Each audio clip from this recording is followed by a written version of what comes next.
আপনারা দেখছেন আরামবাগ নিউজ। সবাই তো সুখী হতে চায়, কেউ সুখী হয়, কেউ হয় না।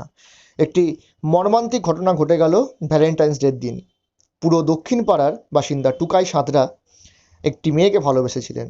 তাদের ভালোবাসা অনেক দিনের, কিন্তু কোনো এক কারণে ভালোবাসা থেকে বিবাদ, আর সেই সূত্রেই কাল রাতে আত্মঘাতী হলেন টুকাই। আসুন দেখে নিই সেই ছবি আরামবাগ নিউজের পর্দায়।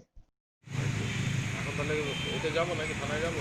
হ্যাঁ, এখন ওই 10টার সময় এই কি বাস 10টা বাজে ওই যে ইউডি অফিসার আছে না, ওরা এইগুলো লিখবে তো সব। কি হয়েছিল?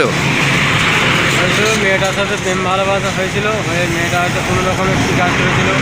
এটা অনেক দিন ধরে কথাবার্তা চলছিল। হ্যাঁ। এবার আগামীকাল রাত্রিরে এবার কথাবার্তা বলে রাত্রি 9টার সময় গলায় দড়ি দেয়। এটা হচ্ছে ঘটনা। কোথাকারের মেয়ে ছিল? মেয়েটা কুতাবনগরের বাড়ি। মেয়েটা, আপনার নাম? আমার নাম লক্ষ্মীকান্ত রায়। হয়েছিল কি? হয়েছিল প্রেম ভালোবাসা।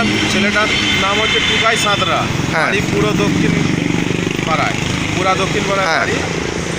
বেশ কয়েকদিন কয়েক বছর ধরে রিলেশন ছিল মেয়েটার সাথে। হ্যাঁ। আর কদিন ধরে মানসিক অবসাদগ্রস্ত। কালকে গভীর রাত্রে বাড়িতে কোনো রকম কোনো অশান্তিও হয়নি বা বকাঝকা কিছু হয়নি, ফোনেতে কথাবার্তা হয়। তারপরে গভীর রাত্রে কালকে সুসাইড করেছে, গলায় দড়ি দিয়ে সুসাইড। আপনার নাম? আমার নাম পার্থ। আপনারা দেখছেন আরামবাগ নিউজ।